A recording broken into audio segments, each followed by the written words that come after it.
Aucune secrétaire ne tenait une semaine chez le milliardaire en fauteuil roulant. Partie 2, après le mariage. Avant de commencer, dites-nous en commentaire. De quelle ville regardez-vous ça? Et n'oubliez pas, à la fin, de noter cette histoire de 0 à 10. Bonne lecture. L'ascenseur la jugeait.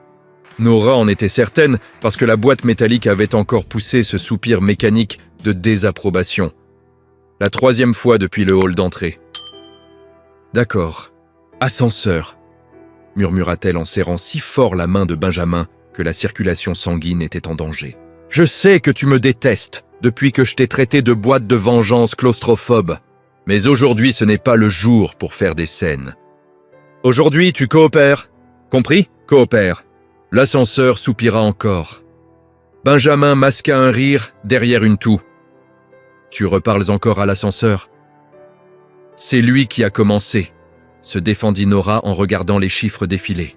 32, 33, 34. De toute façon, je suis nerveuse. 9 jours de lune de miel aux Seychelles et paf, retour à la réalité. Drame d'entreprise avec clim hors de prix.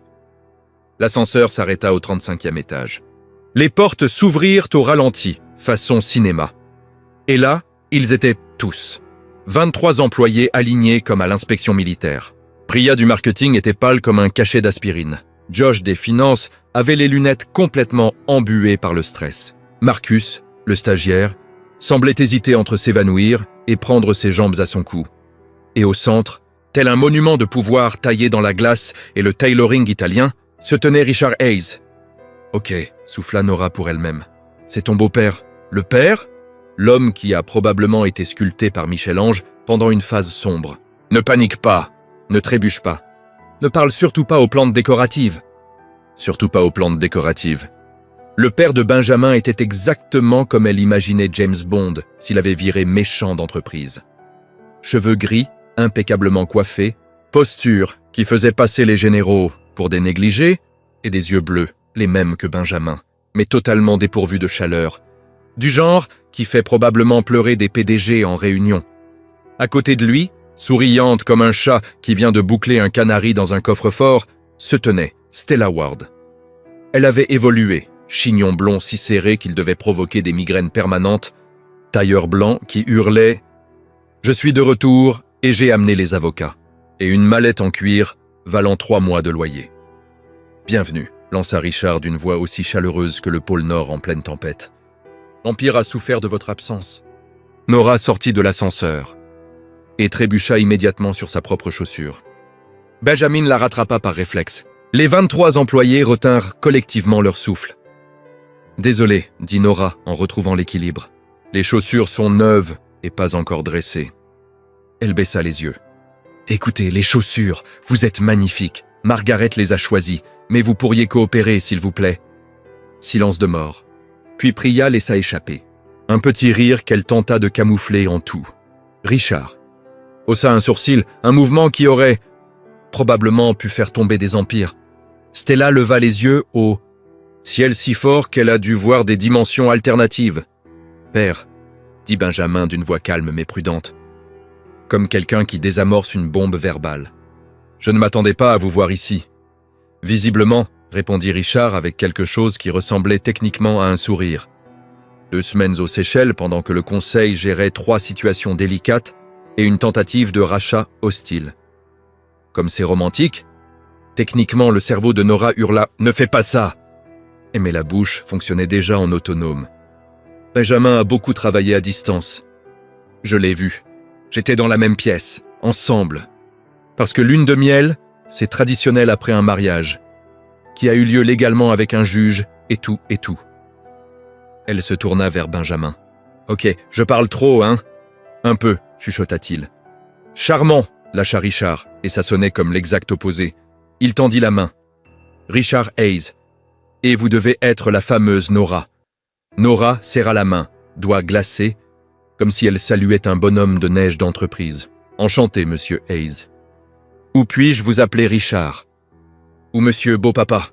Beau-Père Hayes ?» Elle transpirait à grosses gouttes. « Benjamin, c'est quoi le titre officiel pour les beaux-pères intimidants ?» Derrière elle, Marcus chuchota un peu trop fort. Elle vient de le traiter d'intimidant en face. « Je t'ai entendu, » dit Nora en se retournant. Salut Marcus. Les tableurs vont bien? Ils coopèrent, les tableurs. Marcus cligna des yeux, perdu.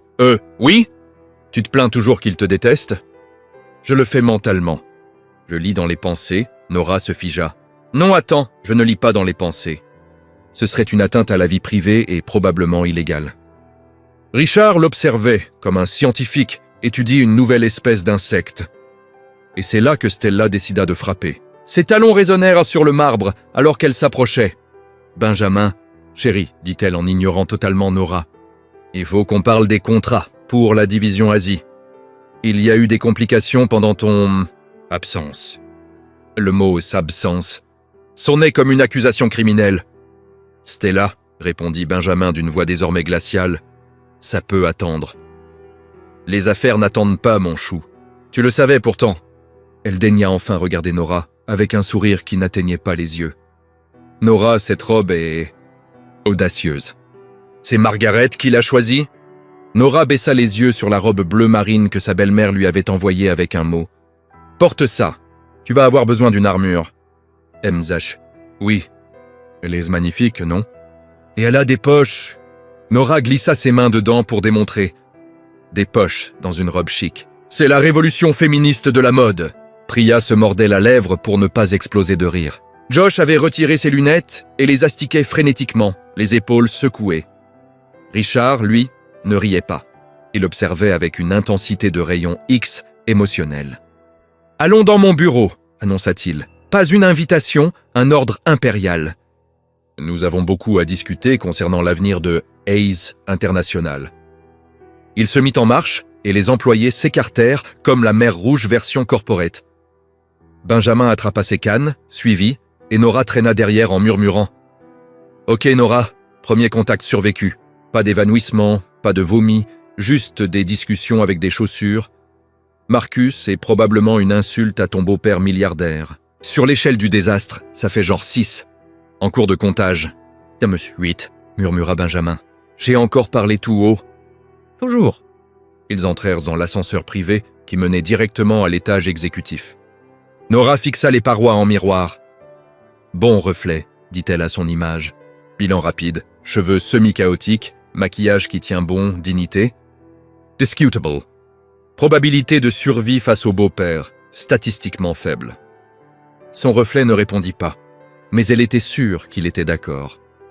Les portes s'ouvrirent sur un bureau plus grand que son ancien appartement, baie vitrée du sol au plafond, bureau en ébène, portrait des générations Hayes qui la regardaient avec une désapprobation ancestrale. Richard s'installa derrière le bureau comme un empereur sur son trône. Stella se tenait à côté, telle la méchante reine d'un conte de fées version entreprise. Benjamin et Nora prirent place en face. Nora avait la nette impression d'être au tribunal. « Je vais être direct », commença Richard. « Ces 6 derniers mois, l'entreprise a connu des... changements. Benjamin, tu t'es fiancé en direct à la télé. Tu as fait ta demande en mariage pendant une présentation financière. Tu as créé un programme social nommé d'après ta fiancée d'alors. Et tu t'es marié lors d'une cérémonie qui a fait la couverture de 3 magazines. 4, corrigea Nora automatiquement. People, Vanity Fair, Vogue, et ce magazine People qui se trompe toujours dans les noms. Ils m'ont écrit Nora avec un H, échec total de recherche. Benjamin lui serra doucement la main, signal universel, arrête de parler. Et, poursuivit Benjamin d'une voix calme mais ferme comme l'acier, le projet Harrison a fait grimper notre cours de 18%. L'image publique n'a jamais été aussi bonne et je suis plus heureux que je ne l'ai été depuis des années. Le bonheur, répéta Richard comme s'il testait un mot en langue étrangère, n'est pas une mesure de succès. Benjamin, peut-être que ça devrait l'être, lâcha Nora, et elle le regretta immédiatement. Richard l'examina comme s'il évaluait sa valeur de revente. « Madame Harrison Hayes », le corrigea-t-elle. « Techniquement depuis le mariage et il y a 9 jours. »« Pas que je compte de façon obsessive, hein ?» Pause. « Ok, si, je compte. On a même une photo encadrée avec Lord Whiskers. C'est mon chat. Il était témoin félin. » Stella se cacha le visage, probablement pour dissimuler soit un fou rire, soit un désespoir profond. Richard continua, implacable. « Avez-vous un diplôme en gestion d'entreprise ? Littérature anglaise. De l'expérience en management. » J'ai géré une machine à café pendant 3 ans. Elle était très capricieuse. On avait une relation compliquée. Elle marqua une pause. Ça n'aide pas, hein? Non, confirma Richard. Ok, je ferme ma bouche maintenant. Verrouillage mental des lèvres. Silence total. À partir de maintenant. 5 secondes de silence absolu. Puis Nora chuchota. C'est gênant. Le silence est pesant.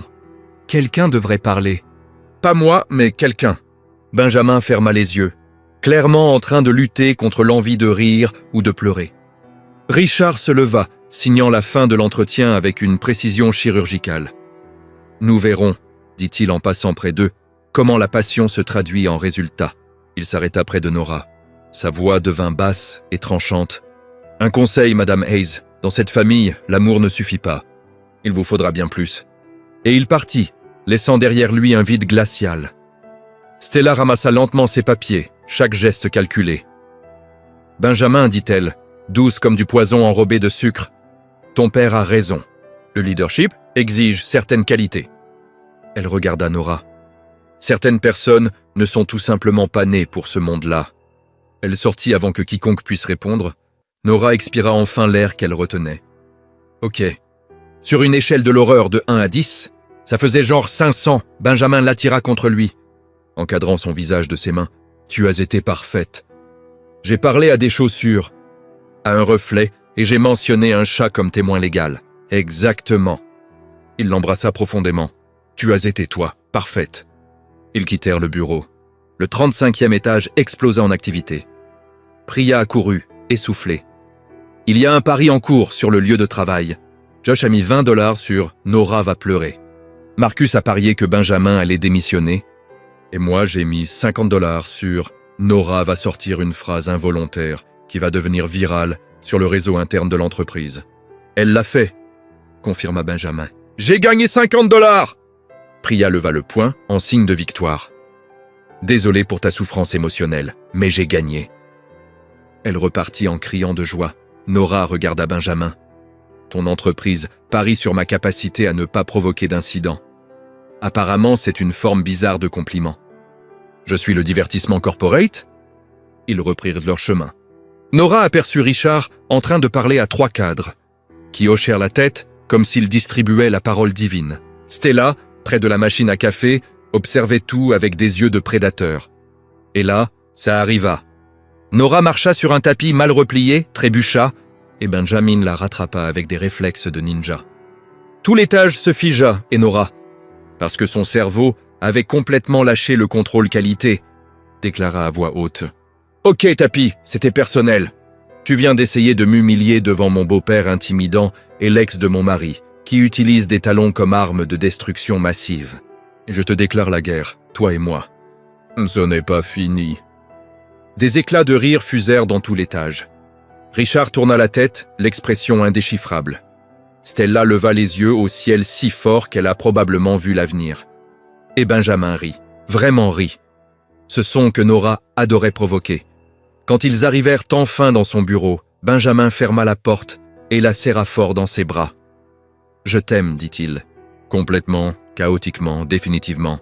Même quand je déclare la guerre à des tapis. Surtout pour ça. » Pendant qu'ils s'embrassaient, Nora ne vit pas, à travers la paroi vitrée, Richard qui observait, ni fâché, ni approbateur, mais avec quelque chose de dangereusement proche de la curiosité. Et Stella à côté de lui, dont le sourire s'effaçait tandis qu'elle calculait que la guerre avait commencé. Et Nora venait de faire quelque chose que personne n'attendait. Survivre à son premier jour en étant totalement elle-même, et faire rire la moitié de l'étage au passage. L'invitation arriva dans une enveloppe si luxueuse que Nora eut peur de mal l'ouvrir. « Ok, papier !» murmura-t-elle dans l'appartement vide. Benjamin était encore au bureau. « On y va doucement. Pas de déchirement, pas de traces de doigts. Tu coûtes clairement plus cher que toute ma cérémonie de remise de diplôme. » Elle l'ouvrit avec une précision chirurgicale. M. Et Madame Benjamin Hayes sont cordialement invitées à un dîner intime à la résidence Hayes. Vendredi, 19h00. Tenue de soirée, black tie. Nora regarda Lord Whiskers, le chat roux allongé sur le canapé comme un sultan félin. Lord Whiskers, c'est quoi black tie? Une cravate noire? Tout en noir? Je vais ressembler à un enterrement ambulant en noir. Lord Whiskers bâilla, clairement peu impressionné par sa crise existentielle. Merci pour le soutien émotionnel. Tu es un très mauvais psy. 3 heures plus tard, Nora était en pleine crise dans la salle de bain de la demeure Hayes. Une salle de bain plus grande que son ancien appartement. « Ok, miroir », dit-elle à son reflet dans la glace dorée qui valait probablement plus qu'un rein au marché noir. « Faut qu'on parle. » « Regarde-moi ça. » Elle montra la robe bleu marine que Margaret lui avait envoyée. « J'ai l'air élégante ou d'un rideau de luxe ?» Le miroir ne répondit pas, mais elle était sûre qu'il la jugeait. Nora attrapa son téléphone et tapa frénétiquement. « Comment utiliser les fourchettes à un dîner de gala ?» La vidéo montra une quinzaine de couverts différents. « 15 » siffla-t-elle à l'écran. « C'est un dîner ou une opération chirurgicale ? Il faut un diplôme de médecine pour manger une salade ?» Un petit coup discret à la porte. « Nora, ma chérie ?» La voix de Margaret Nora ouvrit. Sa belle-mère portait une robe émeraude, un collier de perles et l'aura d'une reine qui ne tolérait que les bêtises stratégiques. « J'étudie », avoua Nora en lui montrant son téléphone. « Les fourchettes. J'ai peur de prendre la mauvaise et de déclencher un incident diplomatique. » Margaret entra, ferma la porte avec un sourire complice. « Ma chérie, tu veux savoir un secret ? La moitié de ces gens n'en savent pas plus. Ils copient leurs voisins et font semblant d'être sûrs d'eux. Vraiment ? La haute société, c'est du théâtre. Tout le monde improvise. » Margaret ajusta une mèche de Nora. « Richard veut te voir trébucher. Alors trébuche, mais avec style. » Avant que Nora puisse demander comment on trébuche avec style, la sonnette retentit. Showtime. La table de la salle à manger faisait bien 6 mètres de long et devait avoir son propre GPS. 12 invités en smoking et robes qui hurlaient « vieil argent ». Verres en cristal qui reflétaient la lumière d'un lustre valant 3 voitures. Fleurs si parfaites qu'elles auraient pu avoir un contrat de mannequin.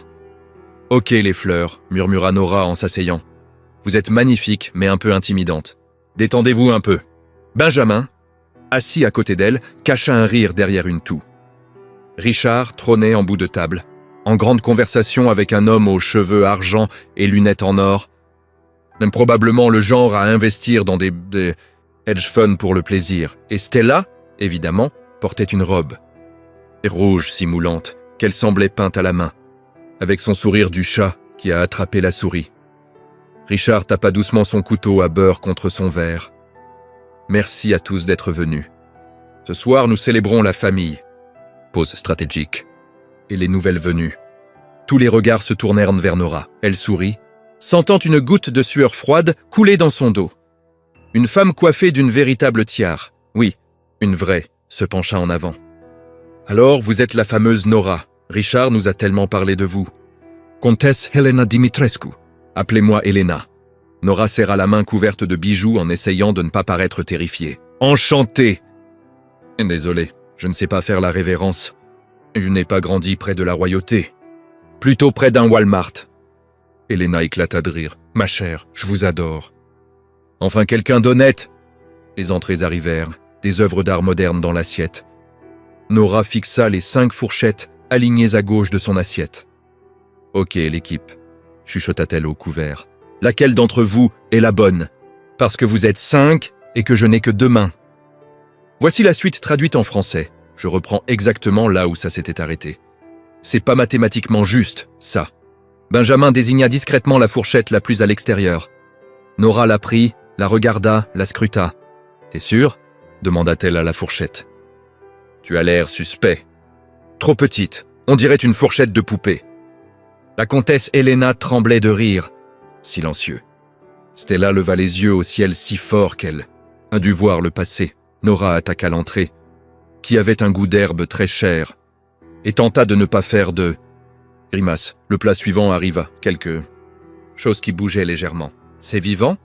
chuchota Nora à l'assiette. « Ça va, mon pote ? Besoin d'aide ? Je dois appeler les urgences culinaires ?» L'homme aux cheveux gris à côté d'elle laissa échapper un petit rire étouffé. « Madame Hayes, vous êtes délicieuse. Merci, je crois. » Nora baissa les yeux sur le plat suspect. « Désolé, mais c'est quoi exactement ?»« Et mon, des huîtres fraîches, » répondit Richard depuis l'autre bout de la table d'une voix dangereusement polie. une délicatesse française appréciée des palais raffinés. Un défi évident, Nora regarda l'huître. L'huître la regarda probablement en retour. « Ok, huître, murmura-t-elle. Toi et moi, on est dans le même bateau. À 3, 1, 2.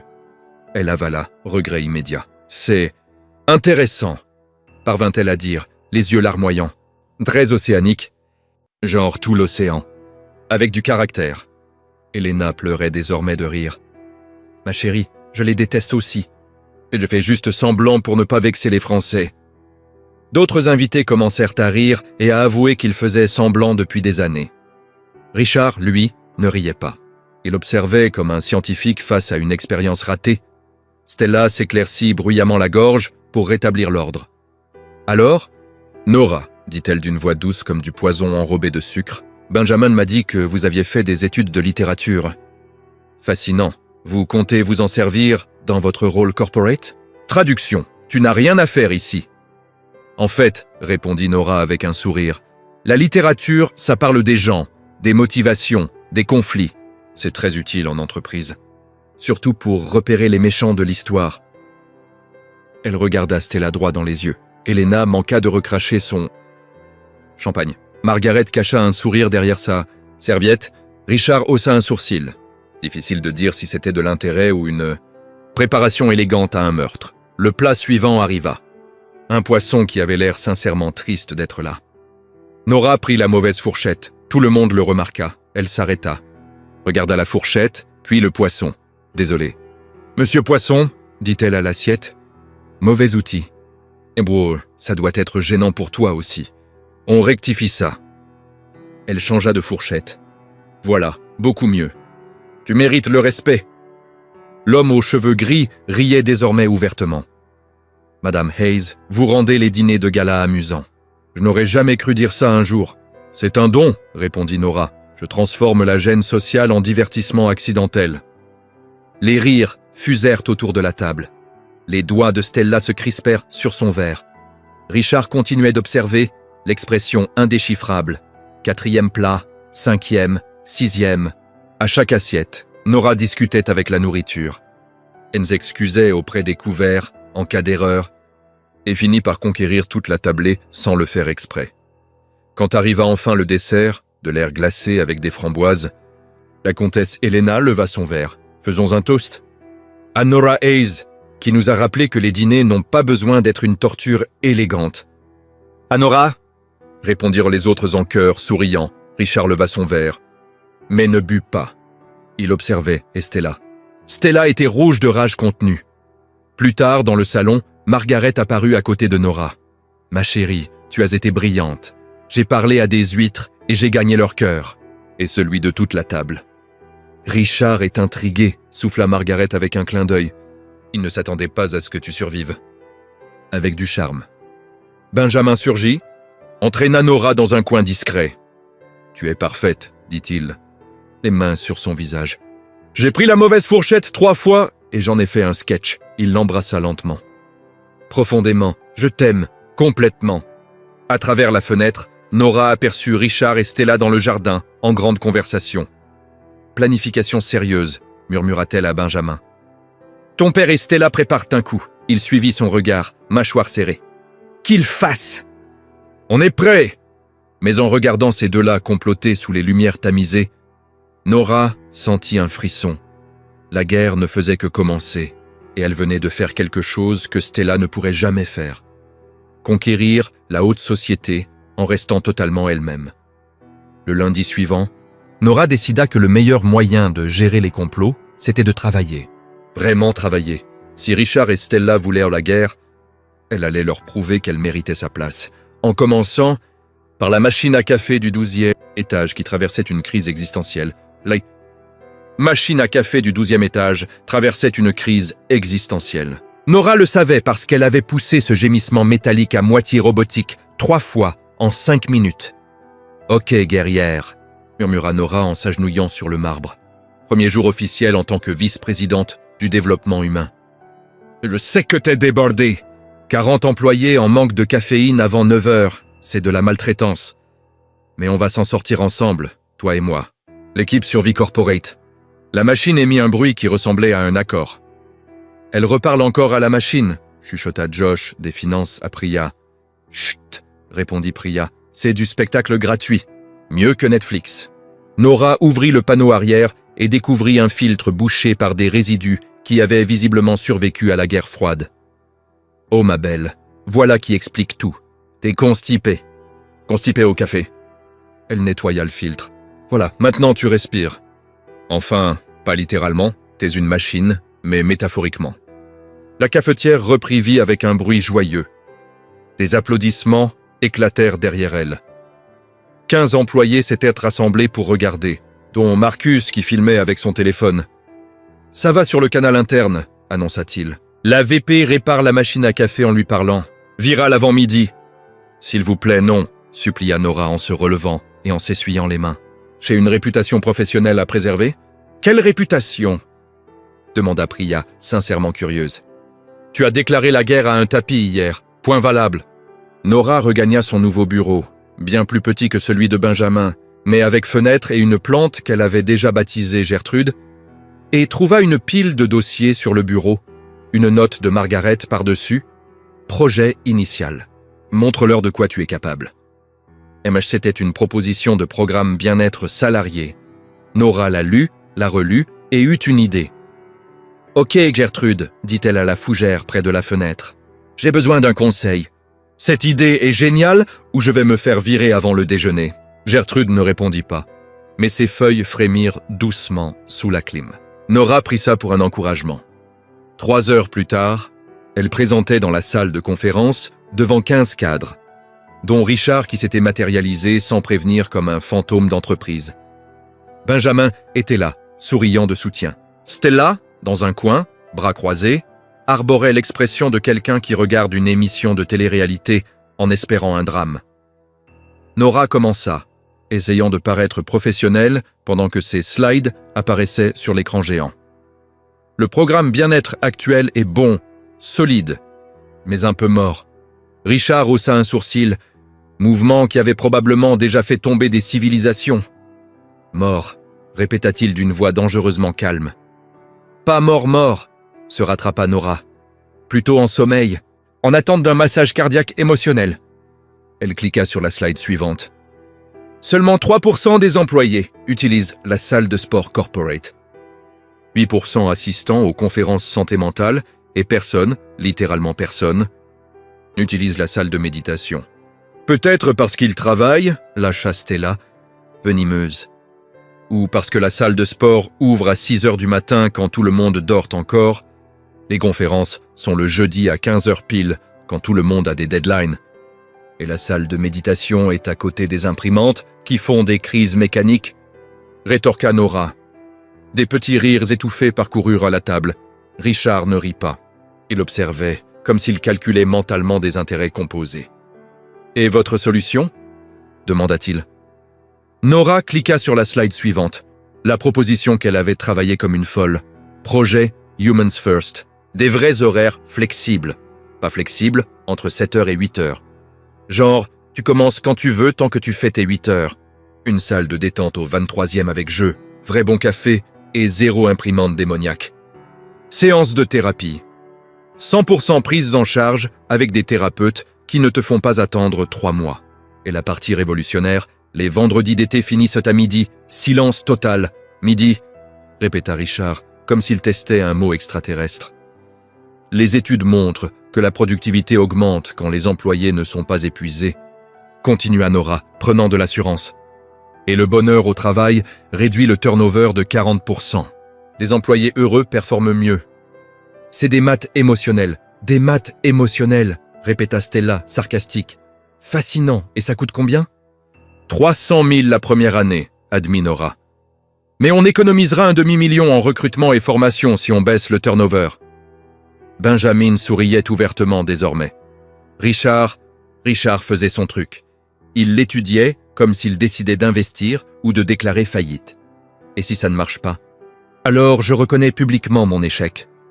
Richard pourra faire écrire « Je vous l'avais bien dit » en néon au-dessus de mon bureau et on passe à autre chose. Elle planta son regard dans le sien, mais ça marchera. Parce que je mise sur les gens et les gens vous surprennent toujours quand on croit en eux. Silence de 5 secondes pleines. Puis Benjamin frappa une fois dans ses mains. « Approuvé ?»« Benjamin, commença Stella. Peut-être devrions-nous en discuter avec le conseil avant. »« Approuvé ?» répéta-t-il plus ferme. « Mise en œuvre dès lundi. » Richard se leva, signant la fin de la réunion. « Nous verrons, » dit-il en passant près de Nora. « Si l'optimisme se traduit en résultat... » « Pour l'instant, Madame Hayes, vous êtes... intéressante. » Ce n'était pas un compliment, mais ce n'était pas non plus une exécution publique. Nora décida de le prendre comme une micro-victoire. Quand tout le monde fut parti, il ne resta que Benjamin et elle. « Tu as été incroyable, » dit-il en la prenant dans ses bras. « J'ai transpiré comme si j'avais couru un marathon dans le Sahara. »« Personne n'a remarqué, » répondit-il en embrassant ses cheveux. « 3000. Tu as vraiment fait les calculs ?» Margaret m'a aidé, et j'ai peut-être appelé la comptable 3 fois en panique. Elle se blottit contre lui. « Ton père me déteste, il ne te déteste pas. Il t'évalue, c'est pas mieux. » Benjamin rit, ce rire qui résonnait de sa poitrine directement jusqu'au cœur de Nora. 2 jours plus tard, l'email company-wide partit, programme Humans First, mise en œuvre immédiate. La réaction fut chaotique. Nora était dans le couloir quand Josh passa en courant. « Vendredi d'été à midi, » hurla-t-il, « je pleure. » Des vraies larmes. Priya serra Nora si fort qu'elle manqua lui casser une côte. « T'es une sainte, une vraie sainte. Je te construis un hôtel dans mon box. S'il te plaît, pas d'hôtel. Trop tard. J'ai déjà commandé les bougies. » Marcus débarqua avec une pétition. 280 signatures pour te nommer officiellement présidente. On veut virer Benjamin. Marcus. Nora regarda autour d'elle, horrifiée. On ne peut pas lancer une pétition pour renverser le PDG. Techniquement, si. Page 47 du manuel salarié. J'ai vérifié. Benjamin apparut dans le couloir, faisant semblant d'être vexé mais clairement amusé. Une mutinerie déjà ? On est mariés depuis 2 semaines. Ta femme vient d'offrir des vendredis après-midi à tout le monde, expliqua Marcus, comme si ça justifiait une trahison corporate. Elle est l'héroïne du peuple. Je comprends totalement, répondit Benjamin. Je voterai pour elle aussi. Nora se cacha le visage, entre rire et mortification. Mais pendant que les employés fêtaient ça, elle ne vit pas la scène dans le bureau de Richard et Stella. Ils parlaient, pointant du doigt, planifiaient et Richard. Richard souriait, mais pas un sourire heureux. Le sourire d'un joueur d'échecs qui vient de repérer une faute de l'adversaire. Cette nuit-là, dans leur lit immense, Nora chuchota à Gertrude. La fougère qu'elle avait ramenée du bureau et posée sur la table de nuit. « Ok, Gertrude, j'ai fait quelque chose de bien aujourd'hui. Vraiment bien. Employé heureux, mari fier, tout parfait. Tu as ramené la plante à la maison, » fit remarquer Benjamin sans lever les yeux de son iPad. Elle se sentait seule au bureau et elle a besoin de compagnie la nuit. Les plantes ont des sentiments, elles n'en ont pas. Gertrude n'est pas d'accord. Il posa enfin l'iPad, lui sourit. Ce sourire qui faisait fondre toutes ses défenses. « Je t'aime. Même quand tu kidnappes des plantes, ce n'était pas un kidnapping. C'était un sauvetage volontaire. » Ils s'embrassèrent, profondément, lentement. Et Nora eut cette certitude absolue. Elle avait trouvé sa place. Mais 20 étages plus bas, dans le bureau encore allumé de Richard Hayes, une guerre se préparait, et Nora venait d'en devenir la cible principale. La convocation arriva par mail à 7 heures du matin le jeudi, objet. Réunion extraordinaire du conseil d'administration. Présence obligatoire. 10h00. Benjamin le lut 3 fois, mâchoire de plus en plus serrée. Nora était en train de se brosser les dents quand elle entendit « Ils vont tenter quelque chose ». Elle cracha la mousse et apparut à la porte. « Qui va tenter quoi ? Et pourquoi tu parles comme une bande-annonce de film à suspense ?»« Richard, Stella, le conseil. » Il lui montra son téléphone. Réunion extraordinaire. Jamais bon signe. Ok, mais genre c'est grave à quel point. Sur une échelle de 1 à 10, où 1 c'est « quelqu'un a oublié le café » et 10 c'est « on te vend au cirque ». 11. Nora s'assit sur le lit, sa brosse à dents encore à la main. « Ok Gertrude, dit-elle à la fougère sur la table de nuit, j'ai besoin d'énergie positive. Envoie des bonnes ondes à l'univers. Ou à qui gère le destin corporate, peu importe qui c'est. » Benjamin esquissa presque un sourire. Presque. Mais Nora vit la peur dans ses yeux. À 10 heures pile, La salle du conseil ressemblait à un tribunal pour cadres supérieurs. 12 administrateurs, en costume hors de prix, table en ébène probablement certifiée authentique, et Richard en bout de table comme un juge suprême, prêt à prononcer la sentence. Stella, 3 sièges à droite, dossier fermé, sourire poli, yeux brillants de victoire anticipée. Benjamin entra avec ses cannes. Nora à son côté. Nora n'a pas été convoquée. Lâcha Richard, tranchant. « C'est ma femme !» répondit Benjamin calmement. « Elle reste, comme tu voudras. » Richard ouvrit son dossier. « Allons droit au but. Ces dernières semaines, Ace International a connu des... problèmes. Image instable, décision discutable, favoritisme marital. » L'air quitta les poumons de Nora.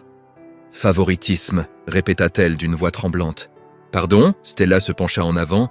« Fausse compassion dégoulinante. Nora, ma chère, personne ne dit que tu n'es pas dévouée.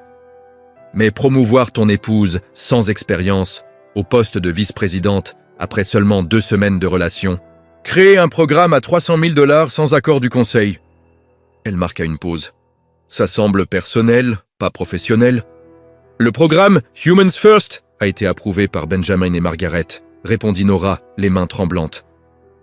Et les employés réagissent positivement. On a des données émotionnelles? Financières, coupa Richard froidement. Parce que ça fait 2 semaines. Nora sentit les larmes monter. Les résultats financiers prennent du temps. Du temps que nous ne pouvons pas nous permettre. Richard se tourna vers Benjamin. Ton mariage précipité a créé une image d'instabilité. Les investisseurs sont nerveux. Le conseil est inquiet. Benjamin se leva avec effort. Mais il se leva, appuyé sur ses cannes. C'est un coup d'État, dit-il d'une voix basse et dangereuse. Vous utilisez mon mariage comme prétexte pour me virer. Personne ne te vire, répondit Richard, trop calmement.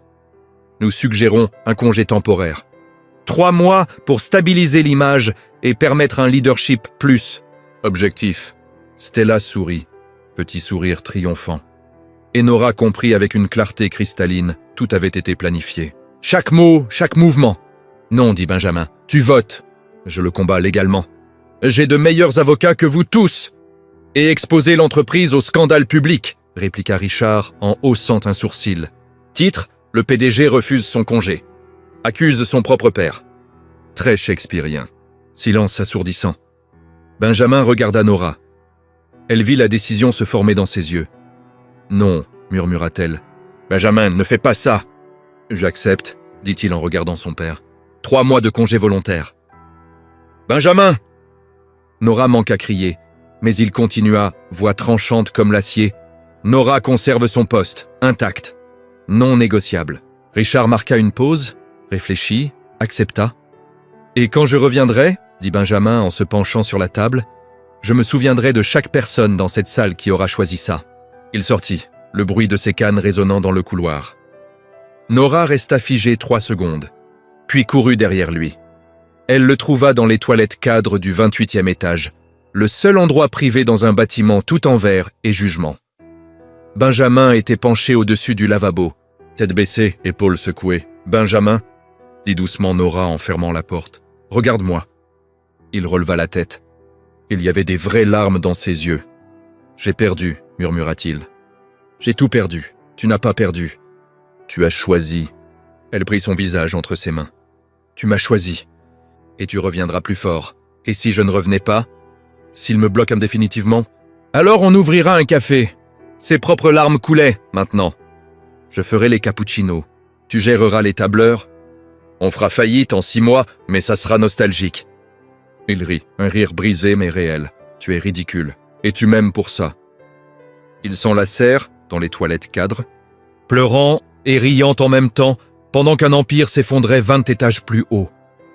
Cette nuit-là, dans l'appartement, Nora était en pleine crise productive. « Ok », dit-elle à Lord Whiskers, qui la regardait depuis le canapé avec un désintérêt félin. « On a besoin d'un plan.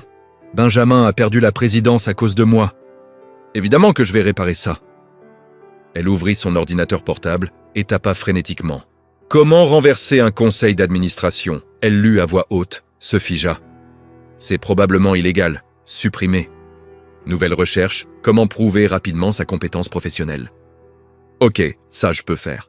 Je vais bosser dur. Vraiment dur. Je vais prouver que Humans First marche. Je vais collecter des données. Faire des graphiques. Les gens adorent les graphiques. Elle regarda le chat. Lord Whiskers, tu crois en moi? Lord Whiskers bâilla. Super, soutien émotionnel négatif. Très utile. Benjamin sortit de la chambre, encore en costume mais sans cravate, les cheveux en bataille. Tu parles au chat. Il ne m'aide pas. Nora referma l'ordinateur portable. Benjamin, je vais réparer ça. Je te jure que je vais prouver au conseil que je mérite d'être là, que tu as pris la bonne décision. Arrête. Il s'assit à côté d'elle et l'attira contre lui. Tu n'as rien à prouver. Si, tu as tout perdu à cause de moi. Je n'ai pas tout perdu. Il tourna son visage vers lui. Je t'ai gagné, toi. Et ça vaut plus que n'importe quel titre corporate. C'était très romantique, sanglota-t-elle. Mais aussi un peu too much niveau soap opéra. J'ai appris de la meilleure. Ils s'embrassèrent, salés par les larmes, mais profondément. Et Nora sentit cette certitude absolue. Ils allaient s'en sortir. Il le fallait, parce qu'un amour comme le leur ne capitulait pas. Même quand un empire entier s'écroulait. Mais dans le bureau encore allumé, Stella leva une coupe de champagne. À la suspension temporaire, trinqua-t-elle seule, souriant à Manhattan à travers la baie vitrée, et à la promotion définitive qui suivra.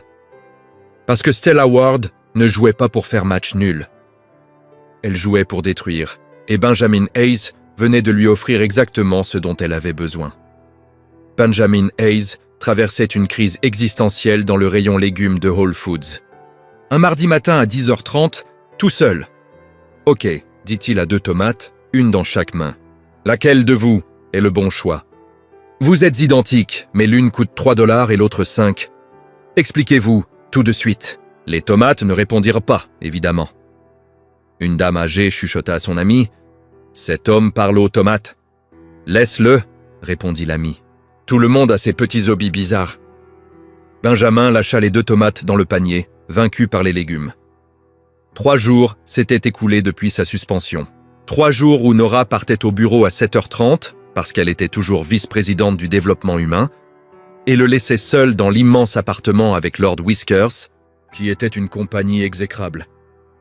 Il avait donc décidé d'une exploration urbaine forcée, en commençant par le supermarché. « Excusez-moi », demanda-t-il à l'employé en tablier vert. « C'est où le rayon pâtes ?»« Les 7, » répondit-elle en mâchant son chewing-gum.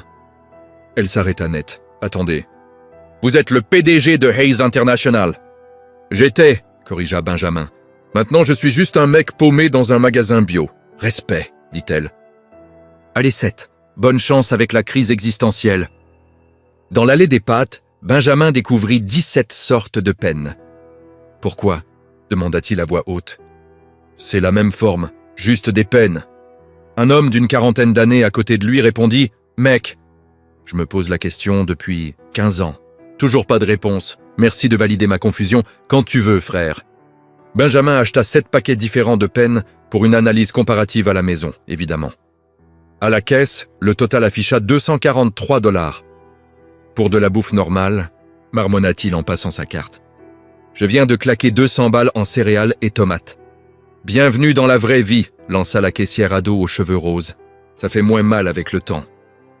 L'après-midi, Benjamin décida d'explorer le quartier. Il vivait dans l'Upper West Side depuis 5 ans et n'avait jamais vraiment marché dans les rues. Il entra dans un petit café appelé The Daily Grind. Jeu de mots pourris, mais le café sentait divinement bon. « Vous recommandez quoi ?» demanda-t-il au barista tatoué et barbu. « Ça dépend. Vous êtes plutôt café fort et amer, qui reflète le désespoir existentiel, ou doux et crémeux pour fuir la réalité ?» Benjamin cligna des yeux. « C'est étonnamment profond pour une commande de café. C'est mon don. » Il prépara un double espresso. « Vous me dites quelque chose. Et vous avez une de ces têtes-là ?»« Et non, sérieusement, vous êtes... » Il claqua des doigts. Le milliardaire des journaux. Celui qui a épousé la serveuse. Techniquement, elle était déjà vice-présidente du développement humain quand on s'est mariés. Toujours une histoire de Cendrillon corporate. Respect. Il tendit le café, offert par la maison. Solidarité ouvrière. Benjamin n'eut pas le cœur de dire qu'il avait 12 millions en investissement personnel.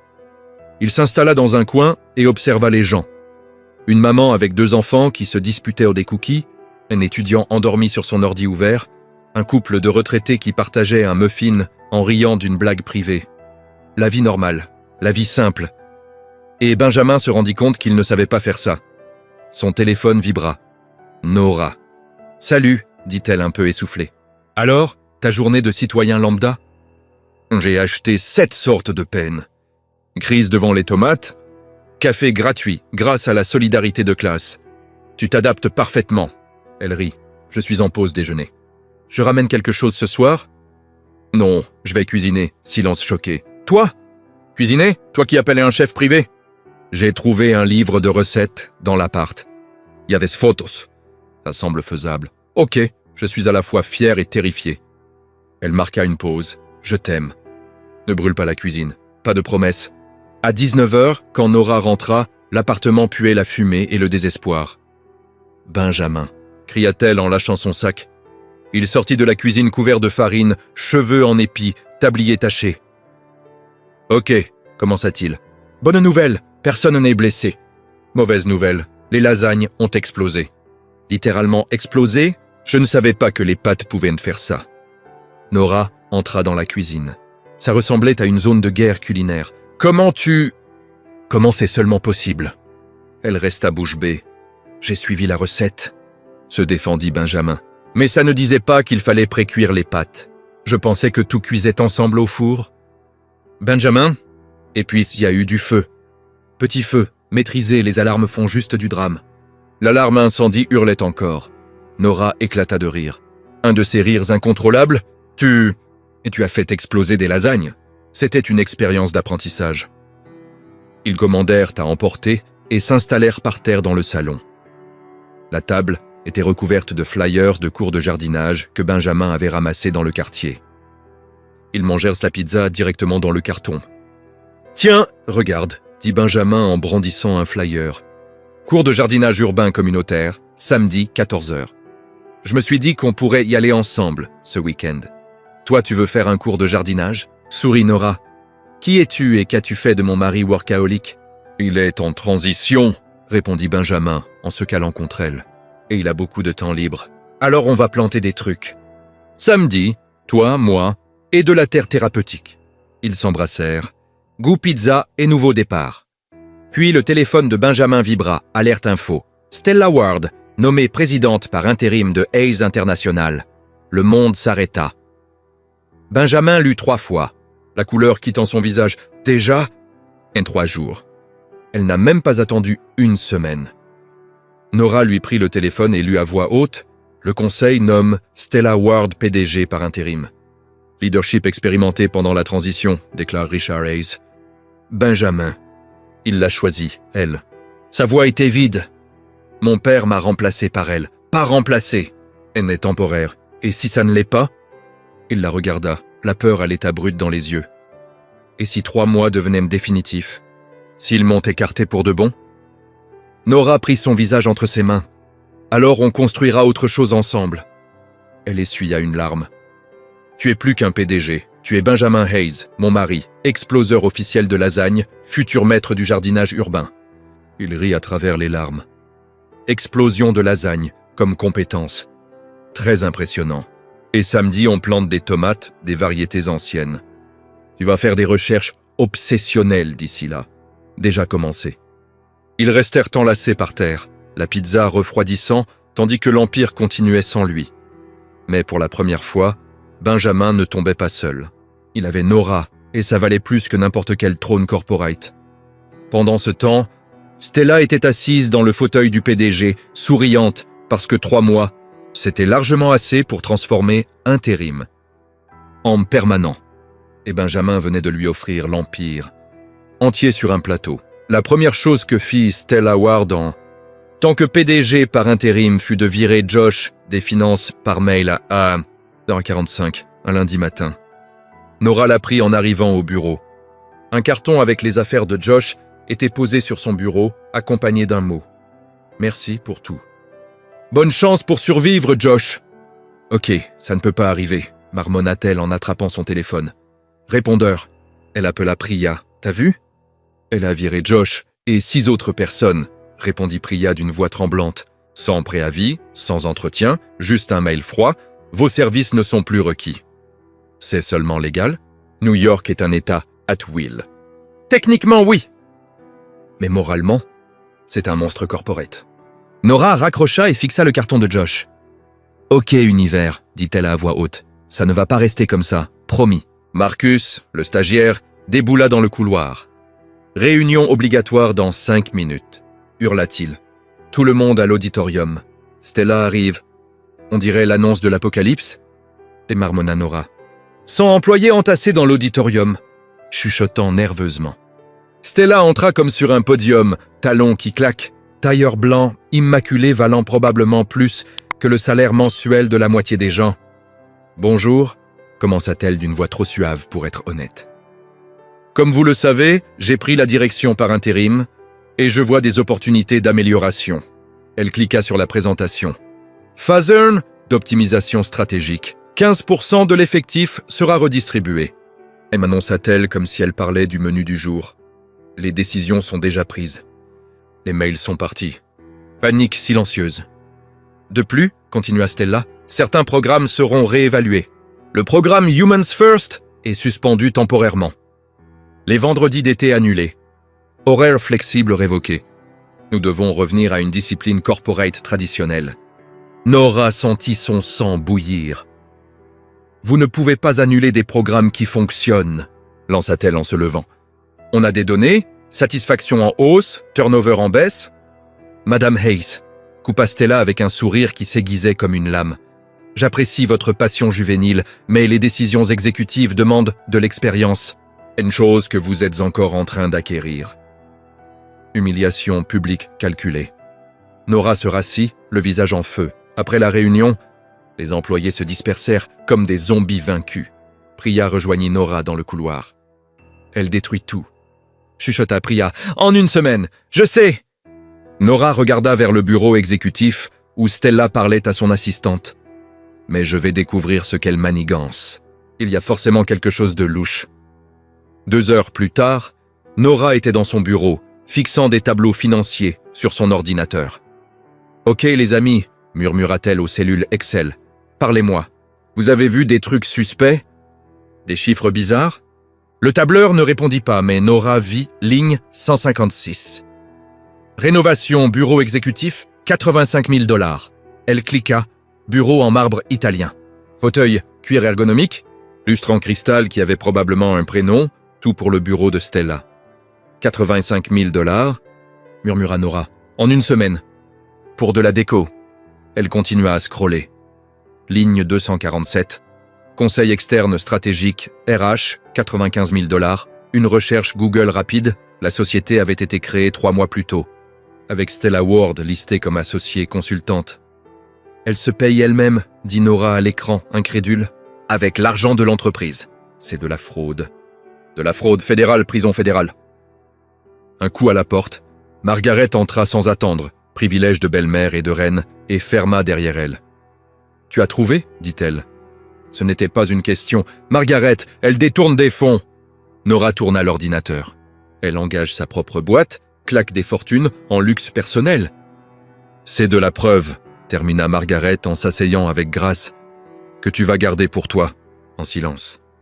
Mais on ne devrait pas le signaler au conseil tout de suite. »« Ma chérie, » répondit Margaret en posant la main sur la sienne, « Richard sait. » L'air quitta les poumons de Nora. « Il sait. » Richard voit tout. Toujours. Margaret marqua une pause, mais il la laisse faire. Il laisse Stella se pendre toute seule avec son ambition. Pourquoi ? Parce que le pouvoir révèle, ma chère. Toujours. Il révèle qui nous sommes vraiment. Margaret sourit tristement. Stella montre ses vraies couleurs, et Richard documente chaque erreur. Quand le moment sera venu, il la fera tomber avec une précision chirurgicale. C'est terrifiant de stratégie froide. C'est la méthode Hayes. Margaret se leva, continua à collecter. Silence absolu. Quand elle fut partie, Nora regarda l'écran. « Ok les amis, dit-elle au tableur, vous et moi, on va devenir meilleurs amis. Préparez-vous à beaucoup de conversations sur la fraude corporate dans les mois qui viennent. » Ce soir-là, Nora rentra et trouva Benjamin dans la cuisine, encore couvert de farine. « Ok, Tomatilda, » disait-il à la plante sur le rebord de fenêtre. Le livre dit « mélanger jusqu'à obtenir une texture lisse. » Oh, mais c'est quoi, lisse même? Ça sonne trop scientifique pour une pâte à gâteau. Tu fais un gâteau? Nora lâcha son sac, éberlué. Il se retourna, souriant. Comment était le travail? Stella est un monstre. Elle a viré 7 personnes, annulé tous les programmes. Elle dépense l'argent de la société en luxe personnel. Nora s'effondra sur une chaise. Et tu me manques là-bas. Quand on formait une équipe, Benjamin posa son saladier et s'agenouilla devant elle. Amour, regarde-moi. Ses mains encadrèrent son visage. Tu n'es jamais seul. Mais tu n'es pas là et je la regarde détruire tout ce qu'on a construit. Alors documente. Garde les preuves et quand je reviendrai. Il embrassa son front. On reconstruira en mieux. Ton gâteau est en train de brûler. Mon gâteau! Il bondit vers le four. De la fumée jaillit. L'alarme hurla. Lord Whiskers fila sous le canapé. Comment on brûle un gâteau? Cria Nora, hilar malgré tout. C'est un don! Répondit Benjamin en agitant une serviette. Un don très spécial pour les catastrophes culinaires, Enid. Ils commandèrent chinois, s'installèrent par terre dans le salon, riant pendant que le four refroidissait et que le monde continuait de tourner, aussi chaotique que d'habitude. Mais ensemble, toujours ensemble. Pendant ce temps, Stella dînait en privé avec 3 membres du conseil. Vin hors de prix, restaurant privatisé, promesses chuchotées. 3 mois, dit-elle en souriant, c'est long. Les choses peuvent devenir permanentes. Les 3 hommes échangèrent des regards et hochèrent de la tête. Parce que Stella Ward ne jouait pas petit. Elle jouait pour garder le trône. Et Benjamin Hayes n'avait aucune idée que la guerre avait déjà commencé. Nora, elle, était en grande conversation sérieuse avec 3 tests de grossesse dans la salle de bain. Tous positifs, 3 petites lignes roses qui criaient le même message. Enceinte. Ok, chuchota-t-elle aux bâtonnets en plastique sur le lavabo. Vous êtes sûr? Genre complètement sûr? Parce que ça n'est pas le genre de choses où on peut se tromper un peu. Les tests ne répondirent pas mais les lignes restèrent là. Roses, claires, terrifiantes. D'accord, ok, respire. Nora se regarda dans le miroir. Nora, tu vas être maman. M-A-M-A-N. Responsable d'un tout petit humain qui va dépendre de toi pour survivre. Toi, la femme qui parle aux plantes et qui a déjà réussi à brûler de l'eau. Un coup à la porte. Amour? La voix de Benjamin. Ça va? Ça fait 15 minutes que tu es là-dedans. Je vais bien. Totalement bien. Même juste une petite crise existentielle express. Rien de grave. Je peux entrer? Nora regarda les tests, puis son reflet, puis encore les tests. Vas-y. Benjamin entra et elle se contenta de désigner le lavabo. Il regarda, cligna des yeux, regarda encore. Ce sont des tests de grossesse? 3. Parce que je n'ai pas fait confiance au premier, ni au deuxième. Mais le 3e, c'était la confirmation scientifique définitive. Et il s'approcha, en prit un, positif. Les 3 positifs à l'unanimité. Un consensus général des tests. Benjamin resta figé 5 bonnes secondes, puis éclata d'un rire profond, incontrôlable, rempli de joie pure. On va avoir un bébé, dit-il, les larmes aux yeux. Techniquement, c'est moi qui l'ai. Toi, tu supervises l'opération. Et on va avoir un bébé. Il la serra si fort qu'elle arrivait à peine à respirer. Quand il la lâcha enfin, il trébucha sur sa canne et s'étala de tout son long sur le carrelage de la salle de bain. Benjamin. « Ça va? Je suis parfait !» hurla-t-il depuis le sol, en riant et pleurant en même temps. Je suis assis par terre dans la salle de bain, en train de pleurer de bonheur. « Je n'ai jamais été aussi bien !» Nora s'agenouilla à côté de lui, hilar. « Tu es ridicule. Et toi, tu es enceinte. » Il posa une main révérentielle sur son ventre. « Salut bébé. Je suis ton papa, et ta maman est folle, mais merveilleusement folle. Tu vas l'adorer. Ok, ne fais pas peur au bébé avant même qu'il soit né. » Ils restèrent là, assis par terre dans la salle de bain, à s'enlacer et à rire pendant que Lord Whiskers apparaissait dans l'encadrement de la porte. Leur lança un regard de jugement félin total et repartit. Annoncer la nouvelle à la famille fut compliqué. Margaret apprit la nouvelle au téléphone et hurla si fort que Nora dut éloigner le combiné de son oreille. Un petit enfant. Enfin, je vais être grand-mère. Elle chantait presque. Quand est-ce que je peux commencer les achats? J'ai déjà fait une liste. Lit importé, poussette anglaise, vêtements de créateur pour bébé. Margaret, on est à 8 semaines. Peut-être attendre un peu? Absolument pas. Je commence maintenant. Bisous, ma chérie. J'ai du shopping à faire. Elle raccrocha avant que Nora puisse protester. Richard, ce fut différent. Ils l'invitèrent à dîner parce qu'une nouvelle comme celle-ci méritait d'être annoncée en face. Quand ils la lui dirent, il resta planté là, immobile, impassible, comme une statue corporate en train de traiter l'information. Un bébé, finit-il par dire, d'une voix neutre, comme s'il lisait un rapport financier. Oui, confirma Benjamin en serrant la main de Nora. Ton petit-fils ou ta petite-fille? On ne sait pas encore. Intéressant. Richard bat une gorgée de vin. Le timing est intéressant. Le timing? Répéta Nora, sentant l'agacement monter. Ton retrait. Stella qui prend les rênes. Et maintenant un bébé. Il la regarda fixement. Pratique pour certains récits. Benjamin se leva si vite que sa chaise manqua de tomber. Père, si tu insinues que... Je n'insinue rien, coupa Richard, bien trop calme. Je constate simplement des faits. Il se leva, félicitations. J'ai une réunion tôt demain. Et il partit. Pas d'étreinte, pas de sourire, pas la moindre trace d'émotion humaine reconnaissable. Quand la porte se referma, Nora laissa couler ses larmes. Il pense que c'était un coup monté, chuchota-t-elle. Il pense que je suis tombée enceinte exprès pour... Pourquoi? Manipuler la situation? Benjamin la prit dans ses bras. C'est un idiot! Ignore-le! Comment veux-tu que j'ignore ça? C'est ton père! Il va être grand-père, et il a réagi comme si je venais d'annoncer une fusion mal préparée. Il finira par se radoucir, promit Benjamin en essuyant ses larmes. Quand le bébé sera là, quand il le prendra dans ses bras, il va fondre. Je te le jure, et s'ils ne font pas? Alors le bébé aura un grand-père émotionnellement constipé, mais quand même profondément aimé par tout le reste de la famille. Il embrassa son front, y compris par un papa qui ne sait pas cuisiner, mais qui va essayer très très fort. Nora rit à travers ses larmes. Cette nuit-là, allongée dans le lit, Nora posa la main sur son ventre. « Ok, bébé, » chuchota-t-elle. « On pose quelques règles de base. Premièrement, ne sois pas aussi jugeant que Papy Richard. Sérieusement, il arrive à transformer un compliment en menace voilée. C'est un talent terrifiant. Deuxièmement, ton papa va essayer de te faire à manger. Fais semblant que c'est bon. Ça lui fera tellement plaisir. Troisièmement... » Elle marqua une pause, les larmes revenant. « S'il te plaît, sois fort, parce que le monde dans lequel tu arrives est compliqué, mais je te promets que tu seras aimé, Tellement, tellement aimé. » Benjamin sortit de la salle de bain et la vit pleurer. « Qu'est-ce qui ne va pas? J'ai peur, avoua-t-elle. Peur d'amener un bébé dans cette famille, avec toute cette pression, ces attentes impossibles. Et un grand-père qui ne sourit jamais. Et il s'allongea à côté d'elle et posa sa main sur son ventre. « Notre bébé va t'avoir, toi. C'est déjà un avantage injuste dans la vie. Il y aura de l'humour, de l'amour et une maman qui parle aux plantes. C'est l'enfance parfaite. Et un papa qui fait exploser les lasagnes. Exactement. L'équilibre ?» Ils rirent de tous les deux, et pour la première fois depuis le test positif, Nora se dit que peut-être, oui, ils allaient y arriver. Même avec l'empire qui s'écroulait, même avec un beau-père glacial, même avec une méchante, assise sur le trône. Parce qu'ils savaient l'un l'autre, et maintenant un bébé en route.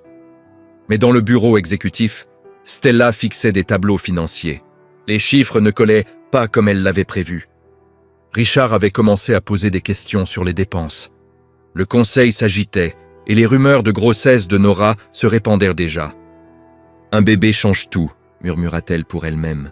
« Le public adore les histoires de rédemption familiale, et je ne peux pas concurrencer ça, à moins de changer complètement les règles du jeu. » Et c'est exactement ce qu'elle s'apprêtait à faire. L'invitation arriva dans une enveloppe bien trop épaisse pour être innocente. Richard Hayes requiert la présence de Benjamin et Nora à un déjeuner familial. Dimanche midi, demeure Hayes. C'est un piège, dit Nora, en tenant le papier comme s'il était radioactif. Un piège évident avec néons rouges et sirènes. Benjamin, sur le canapé avec son ordinateur, répondit sans lever les yeux. Probablement. Et on y va quand même, malheureusement. Génial. J'adore cette famille fonctionnelle. Elle se tourna vers Lord Whiskers. Chat, tu veux y aller à ma place? Tu n'as qu'à faire semblant d'être humain. Personne ne remarquera. Lord Whiskers bâilla, refus clair de mission suicide.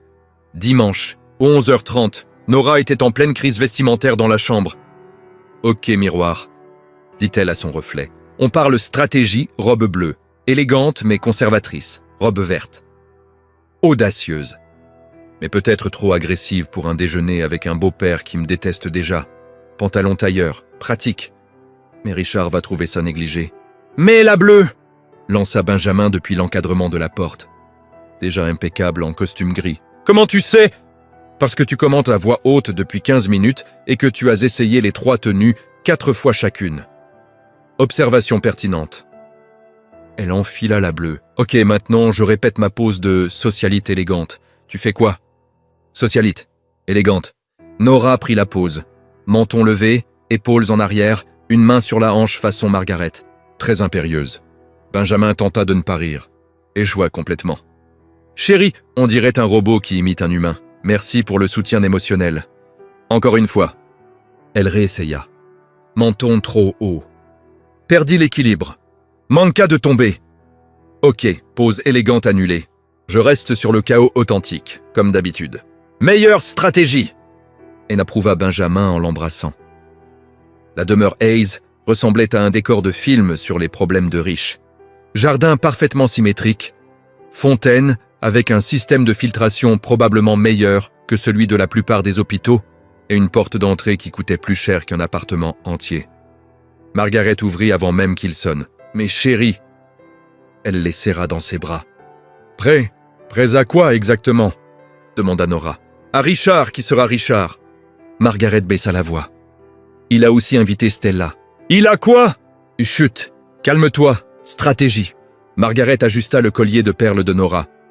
Elle est nerveuse, elle fait des erreurs. Richard veut tout le monde dans la même pièce. C'est un déjeuner familial ou une expérience sociale avec les Ace? Et toujours les deux. La salle à manger avait une table pour 12, mais seulement 5 couverts étaient dressés. Richard trônait en bout de table. Stella, 3 sièges à droite, déjà assise, robe rouge sang et sourire crispé. Benjamin, Nora. Richard leur indiqua les chaises en face de lui. Asseyez-vous. Silence, gênant total pendant que tout le monde s'installait. Margaret entra avec une carafe en cristal de limonade maison. Apparemment même les milliardaires buvaient de la limonade, mais dans du cristal de bohème. Alors, commença Richard, tranchant le silence comme un scalpel. La grossesse. Félicitations encore. Merci, répondit prudemment Nora. Timing intéressant. Les médias adorent.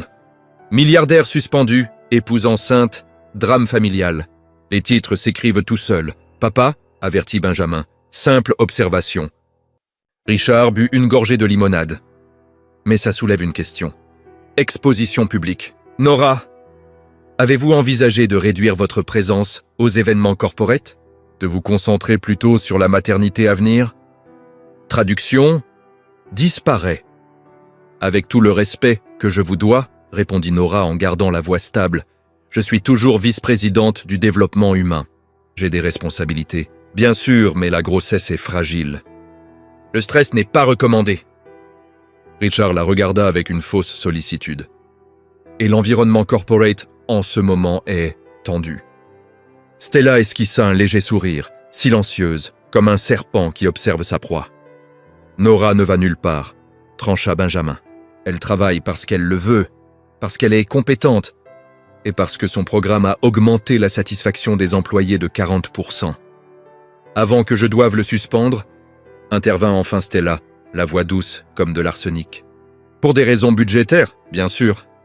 Raisons budgétaires, répéta Benjamin sarcastique. C'est le nouveau nom pour « J'ai dépensé 85 000 $ en déco de bureau ».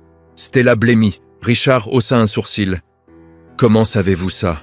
demanda Stella, luttant pour rester calme. « J'ai des sources. » mentit Benjamin avec fluidité. Nora resta silencieuse, essayant de ne pas avoir l'air coupable. Margaret cacha un sourire derrière sa serviette. La rénovation était nécessaire, se défendit Stella. Un bureau exécutif doit refléter l'autorité. Avec un lustre Swarovski en cristal, pressa Benjamin, un bureau en marbre italien et une société de conseil externe qui se trouve être la vôtre. L'air quitta la pièce. Richard regarda Stella avec une expression nouvelle, pas de la colère, un désappointement calculé. « Nous en discuterons plus tard », dit-il simplement, la voix glaciale. Le déjeuner se poursuivit dans un silence de mort. Salade que personne ne toucha. Plat principal que tout le monde repoussa du bout de la fourchette. Dessert qui ressemblait à de la torture sociale. Quand ce fut enfin terminé, Stella partit trop vite, ses talons résonnant comme une retraite. Richard resta, étudiant Benjamin. « Tu collectes des informations, dit-il. » Ce n'était pas une question. « Je protège mon entreprise et ma femme. Intéressant. » Richard esquissa presque un sourire. « Peut-être que tu as appris quelque chose d'utile pendant ton absence. » Il partit, laissant les mots en suspens. Margaret attendit que la porte se referme. « Il est impressionné, » chuchota-t-elle. « Il ne l'avouera jamais, mais il l'est. »« Impressionné ou en train de préparer son prochain coup ?» demanda Nora. « Avec Richard ?» Toujours les deux. Dans la voiture sur le chemin du retour, Nora expira enfin. « Ok, c'était intense. Genre tribunal Hayes, intense. »« Tu as été parfaite, » dit Benjamin en conduisant. « J'ai à peine parlé, exactement. Tu as laissé Stella se pendre toute seule. » Il serra sa main. « Et merci d'avoir collecté les preuves. Je sais que c'était toi. Margaret a aidé. Et les tableurs, mes amis fidèles. Tu parles aux tableurs maintenant ? Ils sont super à l'écoute. Ils ne me jugent jamais. » Benjamin rit et le son remplit la voiture de chaleur. Mais quand ils arrivèrent à la maison, son téléphone vibra. Message de Richard. « J'ai besoin de tous les dossiers que tu as. Demain 9h00. Ce n'est pas une demande. » « Il va agir, » dit Benjamin en montrant le message à Nora. « Contre Stella. Contre tout le monde, il la regarda, y compris nous si on n'est pas prudent. » Et cette nuit-là, dans 3 endroits différents de Manhattan, 3 personnes préparaient leur coup. Richard étudiait des documents, calculant avec une précision chirurgicale. Benjamin organisait les preuves, préparait sa défense. Stella buvait un vin bien trop cher, comprenant que les murs se resserraient, et tout le monde savait que la guerre allait exploser. L'article parut dans la rubrique « Économie » du New York Times à 6h00 un lundi matin. L'épouse improbable. Comment une barista a épousé une dynastie de plusieurs milliards? Nora lut la première phrase et sentit son estomac se nouer. Nora Harrison Hayes, ancienne employée de café, occupe désormais un poste de vice-présidente dans l'une des plus grandes entreprises de Manhattan. Coïncidence ou stratégie calculée? Ok, je respire, chuchota-t-elle, assise sur le lit pendant que Benjamin dormait encore. Inspire, expire, inspire, inspire, inspire. Et qui a écrit cette merde? Benjamin se réveilla en sursaut. Qu'est-ce qui se passe? Regarde. Elle lui lança le téléphone. Stella a leaké ça à la presse. Forcément elle. Il lut, le visage qui se durcissait à chaque ligne. L'article était du poison emballé dans du journalisme. Citation de sources anonymes affirmant que Nora n'était pas préparée, que le mariage avait été suspectement rapide et que la grossesse tombait à pic pour consolider le pouvoir. « Je vais poursuivre », dit Benjamin en attrapant déjà son téléphone. « Non !» Nora lui prit la main. Ça ne ferait qu'attirer encore plus l'attention. Stella veut que je réagisse, veut que j'aie l'air fragile. Mais tu ne l'es pas, je sais, mais sa voix trembla. Et si les gens y croient? S'ils pensent vraiment que je suis une opportuniste, que j'ai épousée pour l'argent? Celui qui pense ça est un génie du chaos. Il la serra dans ses bras. Et les génies du chaos, on s'en fiche. Facile à dire quand on est né, Hayes. Elle s'écarta, essuyant ses larmes. Moi, je suis juste Nora. Nora qui parlait à la machine à café. Et maintenant, on me détruit dans un journal national. À 9h00, Nora était chez le médecin pour un contrôle de routine. Dr. Park, gynécologue coréenne d'une 50aine d'années avec zéro patience pour le drame, la regarda, un sourcil levé. Votre tension est élevée. Stress. Vous avez lu le New York Times aujourd'hui? Je ne lis pas les ragots corporate, mais je vois une patiente enceinte de 12 semaines avec une tension inquiétante. Elle croisa les bras. Qu'est-ce qui se passe? Nora lui raconta tout. L'article Stella, la guerre pour l'Empire, Dr. Park écouta en silence. Puis, ok, je vais être direct. Le stress extrême, ce n'est bon ni pour le bébé ni pour vous. Il vous faut des techniques de gestion. J'ai essayé la méditation. Mon cerveau refuse de coopérer. Il hurle intérieurement pendant que j'essaie de me détendre. Respiration consciente. J'inspire, j'expire. Et au milieu, je pense à 15 façons de dénoncer Stella à la ESSEC. Dr. Park manqua de sourire. Je comprends. Alors faites ça. Prenez 15 minutes par jour, seul. Pas de téléphone. Juste vous et le bébé. Parlez à voix haute. Ça aide. Je parle déjà aux plantes, aux tableurs et aux chats qui me détestent. Ajoutez le bébé à la liste. Elle rédigea une ordonnance et des vitamines prénatales plus fortes. Prochain rendez-vous dans 2 semaines. Et Nora, regard sérieux. Si votre tension ne baisse pas, je vous mets en repos strict. Pas de travail. Compris? Compris. Mais en sortant de la clinique, Nora ne rentra pas à la maison. Elle fila directement au bureau. Le 35e étage était trop calme. Les employés évitaient son regard. Priya lui fit un petit signe de loin mais n'approcha pas. Marcus fit semblant d'être hyper occupé avec une imprimante qui marchait très bien. Nora entra dans son bureau et trouva une enveloppe sur le bureau. Pas d'expéditeur, juste son prénom écrit d'une élégante écriture manuscrite. Dedans, une copie de l'article du Times avec des passages surlignés en jaune et un mot. Certaines personnes n'appartiennent pas à certains mondes. Il est peut-être temps de l'accepter, un ami inquiet, pas de signature. Pas besoin, Nora s'assit, fixa le papier, sentit les larmes monter. « Ok bébé », chuchota-t-elle, main sur le ventre. « Ta maman est un peu en train de craquer. Mais je vais essayer la respiration que le docteur a dit. Inspire. » Elle ferma les yeux, et je pense à dénoncer Stella. « Expire. » Et je pensais à la poursuivre en justice. « Inspire. » Et j'imagine qu'on la vire publiquement. Un coup à la porte. Richard Hayes entra sans attendre la permission. Nora essuya vite ses larmes, mais pas assez vite. « Monsieur Hayes, je ne vous attendais pas. Visiblement pas. » Il ferma la porte, resta debout, l'observant. « J'ai vu l'article, tout le monde l'a vu. C'est un mensonge. Ce n'était pas une question. Évidemment, mais les gens croient ce qu'ils veulent croire. » Richard resta silencieux un long moment. Puis il fit quelque chose de totalement inattendu. Il s'assit sur la chaise en face d'elle. Pas comme un PDG, juste s'assit. Quand Margaret était enceinte de Benjamin, commença-t-il d'une voix plus douce que Nora ne lui avait jamais entendue, la presse nous était aussi tombée dessus. Il disait qu'elle était une croqueuse de diamants, que sa famille était suspecte, que leur mariage ne tiendrait pas un an. Nora cligna des yeux, surprise. Vraiment ? La presse adore les contes de Cendrillon, mais elle adore encore plus les détruire. Il marqua une pause. Margaret a beaucoup pleuré.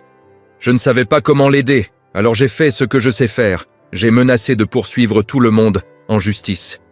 Ça a marché ? Pas vraiment. Ça n'a fait qu'empirer les choses. Il la regarda droit dans les yeux. Ce qui a marché, c'est que Margaret soit restée elle-même en public, sans s'excuser. Jusqu'à ce que leur histoire devienne ennuyeuse et que les médias aillent détruire quelqu'un d'autre. Donc, vous me dites d'ignorer ? Je vous dis, soyez vous-même. Inconvenablement authentique. Il se leva. Et pour Stella, j'ai déjà suffisamment de preuves. La réunion du conseil est jeudi. Elle n'y survivra pas. Il marcha jusqu'à la porte, puis s'arrêta. Nora. La première fois qu'il utilisait son prénom. Vous avez votre place ici. Pas parce que vous avez épousé Benjamin, mais parce que vous avez quelque chose que la plupart de ces gens n'ont pas. Quoi donc ? Le courage d'être imparfaite. Et il partit. Nora resta là, à digérer. Richard Hayes venait de la défendre. « Ok, bébé, » dit-elle à son ventre. « Ton grand-père est officiellement déroutant. Genre très déroutant, mais je crois qu'il ne me déteste plus du tout. Peut-être que c'est un progrès. » Ce soir-là, Benjamin rentra et trouva Nora sur le balcon en train de manger des cornichons directement dans le bocal. « Les envies commencent ?» demanda-t-il en s'asseyant à côté d'elle. Je ne sais pas si c'est une envie ou une crise de nerfs exprimée par des choix alimentaires bizarres. Elle lui tendit le bocal. « Tu en veux ?» Et je passe mon tour. Ils restèrent assis en silence, à regarder la skyline de Manhattan. « Ton père était venu me voir aujourd'hui, » dit Nora. « Qu'est-ce qu'il a fait ?»« Il a été gentil, vraiment gentil. Il m'a parlé de Margaret. Il a dit que j'avais ma place. » Benjamin sourit. Il change lentement. Comme un glacier qui fond, mais il change. « Tu crois que jeudi sera dur pour Stella ?»« Dévastateur. » Il prit sa main. « Pour nous, le début de la reconstruction. » Nora se blottit contre lui, le bocal de cornichons oublié. Et pour la première fois depuis des jours, elle se dit que peut-être, oui, ils allaient y arriver. même avec les médias qui rôdaient, même avec Stella encore sur le trône. Parce qu'ils savaient l'un l'autre et que Richard Hayes venait de montrer la première fissure dans son armure de glace. Et jeudi arrivait, avec Stella qui n'avait aucune idée de ce qui l'attendait. Margaret Hayes apparut dans le bureau de Nora à 7 heures du matin le jeudi, avec un dossier en cuir qui avait l'air de contenir des secrets nucléaires. « Ma chérie, ferme la porte à clé », dit-elle en entrant et en refermant derrière elle. « Margaret, qu'est-ce que vous faites là si tôt ?»« Livraison de munitions. » Margaret posa le dossier sur le bureau avec un bruit satisfait. « Richard a passé la nuit à tout compiler. J'en ai fait une copie avant qu'il change d'avis sur le fait de t'inclure. » Nora ouvrit le dossier. Des documents, des dizaines, contrats frauduleux, factures de dépenses personnelles déguisées en frais d'entreprise, mails entre Stella et sa propre société de conseil. « C'est de vraies preuves de fraude, » chuchota Nora. « Fraude fédérale, ma chère. Du genre qui envoie en prison, pas juste viré. » Margaret s'assit, croisant les jambes avec une grâce létale. La réunion du conseil est à 10 heures. Richard va tout présenter, mais il veut que tu sois là. Moi? Pourquoi? Parce que tu as collecté la moitié de ces preuves et parce que voir l'épouse enceinte que Stella a essayé de détruire rendra sa chute encore plus poétique. Nora regarda les papiers, sentant quelque chose de nouveau dans sa poitrine. Pas de la peur, de la colère. Une colère froide calculée. J'y serai, dit-elle ravie. À 9h30, Nora se tenait dans le couloir près de la salle du conseil, essayant de dompter ses nerfs. « Ok, tu gères, » chuchota-t-elle. Tu entres, tu t'assieds et tu regardes la justice se faire. Simple, facile, zéro drame. Tout à fait d'accord, répondit une voix. Nora sursauta, se retourna. C'était un lampadaire décoratif dans le coin. Elle venait d'avoir un discours d'encouragement avec un objet inanimé. Ok, Nora, tu as officiellement perdu la tête, marmonna-t-elle. Tu te parles encore à toi-même? Priya apparut avec un café. Bon signe. Ça veut dire que tu es prête pour la bataille. Il y a une bataille? Stella est là depuis 8 heures. Richard est arrivé à 8h15. Benjamin est dans l'ascenseur, en ce moment même. Priya sourit jusqu'aux oreilles. Ça va être mieux que n'importe quelle série Netflix. On n'est pas censé se réjouir du drame corporate. Peut-être pas, mais moi si. Elle tendit le café à Nora, pour le courage liquide. Tu vas en avoir besoin. La salle du conseil était tendue comme une corde de violon sur le point de rompre. 12 administrateurs. Richard en bout de table, avec son expression de juge suprême. Stella 3 sièges à droite, tailleur blanc impeccable. Mais Nora remarqua que ses mains tremblaient légèrement. Benjamin entra, vit Nora et lui sourit. Petit sourire rassurant, elle s'assit à côté de lui. « Merci à tous d'être venus », commença Richard, la voix tranchante. « Nous avons des affaires urgentes à traiter, à commencer par la direction intérimaire de Madame Ward. » Stella se redressa, sourire confiant. « Bien sûr, j'ai des rapports de progrès, dont nous n'aurons pas besoin. » Pas Richard. Il ouvrit son propre dossier. « Parce que j'ai des rapports bien plus intéressants ?» Il posa le premier document sur la table. « Contrat de conseil Ward Strategic Solutions, 95 000 $. Mademoiselle Ward, pourriez-vous expliquer pourquoi Ace International a versé 95 000 $ à une société dont vous êtes l'associé majoritaire? » L'air quitta la pièce. Stella devint livide. « Ça !» Ça a été approuvé par le service RH pour... « Pourquoi ?» Richard la coupa. « Un conseil stratégique qui n'a jamais produit le moindre rapport documenté. » Il jeta d'autres papiers sur la table. Rénovation de bureau, 85 000 $. Dîner d'affaires, restaurant privatisé, 6 personnes, 12 000 $. Voyage d'affaires à Paris. Stella seule, 34 000 $. C'est ridicule, dit Stella, la voix qui montait. Tout PDG a des frais opérationnels. Pas quand ils incluent un spa de luxe à Paris, listé comme « réunion avec des investisseurs français ». Richard se tourna vers le conseil. Des investisseurs qui, selon notre département international, n'existent pas. L'un des administrateurs, un homme aux cheveux gris nommé Thompson, prit les documents. C'est un détournement de fonds, c'est de la fraude. Et corrigea Richard, et nous en avons davantage. Nora regarda, fascinée. Richard démontait systématiquement chaque mouvement de Stella, chaque dépense douteuse, chaque contrat suspect, chaque décision incompétente. C'était comme regarder un chirurgien opérer, Froid, précis, létal. Stella tenta de se défendre, mais chaque mot creusait le trou plus profond. Jusqu'à sa dernière erreur. « Au moins, je n'ai pas promu ma femme incompétente au poste de vice-présidente », hurla-t-elle en pointant Nora du doigt. « Vous voulez parler de népotisme? Regardez-la, une barista devenue cadre en 2 mois. » Silence de mort. Nora sentit la colère, cette colère froide accumulée depuis l'article de journal, exploser enfin. Elle se leva. « Vous avez raison, dit-elle, la voix calme mais solide comme l'acier. J'étais barista. J'ai passé 3 ans à faire des cafés pour des gens qui ne me voyaient même pas comme un être humain. J'ai appris à sourire tout en étant traité comme un meuble. » Et vous savez ce que ça m'a appris? Stella ne répondit pas. Ça m'a appris à valoriser les gens, à voir les employés comme des humains, pas comme des chiffres. Et quand j'ai créé le programme Humans First, la satisfaction des employés a augmenté de 40% en 3 semaines. Nora s'approcha de la table. Vous l'avez annulé en 1 jour. Vous avez viré 7 personnes sans motif, et vous avez dépensé plus pour décorer votre bureau que tout le programme n'aurait coûté. J'optimisais. Vous vous serviez. Nora se pencha sur la table. Et le pire, c'est que vous aviez tout. Intelligence, expérience, respect. Mais vous avez choisi le chemin facile. Vous avez choisi de voler, de mentir, de détruire. Pas parce que vous y étiez obligé, mais parce que vous le pouviez. La pièce était totalement silencieuse. Richard regardait avec quelque chose qui ressemblait presque à de la fierté. « Nora a raison », dit Benjamin en se levant à son tour. « Stella, vous aviez une vraie chance de diriger, mais vous en avez fait une vendetta personnelle. Et maintenant, c'est fini. » Richard craqua le dossier sur la table.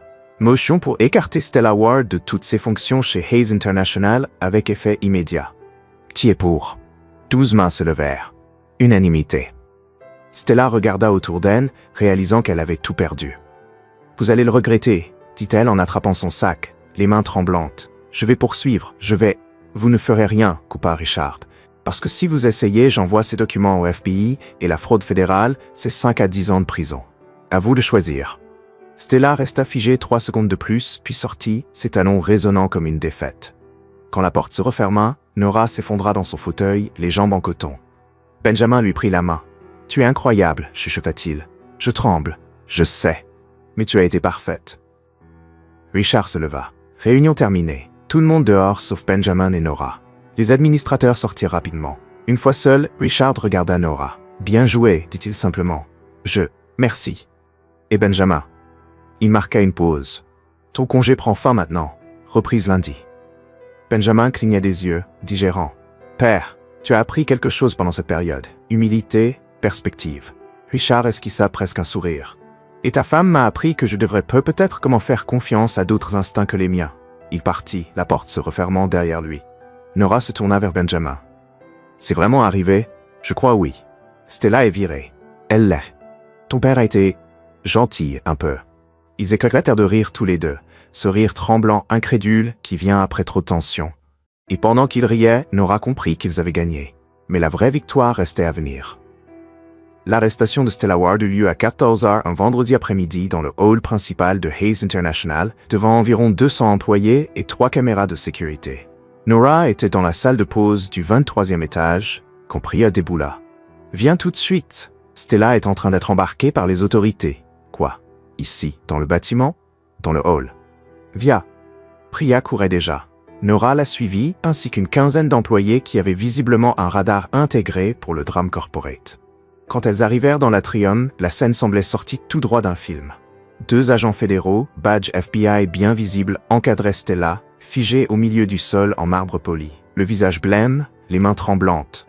« Madame Stella Ward, dit l'un des agents, sa voix résonnant, vous êtes en état d'arrestation pour détournement de fonds, fraude électronique et complot en vue de violer la réglementation fiscale. » L'agent commença à lui lire ses droits pendant que l'autre lui passait les menottes.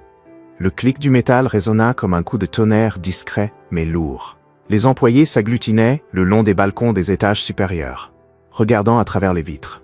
Marcus, le stagiaire, chuchota à Josh « Quelqu'un devrait appeler Netflix, ça bat la moitié de leur catalogue. Tu filmes? Évidemment, c'est historique. » Stella regarda autour d'elle cherchant quoi? Des alliés?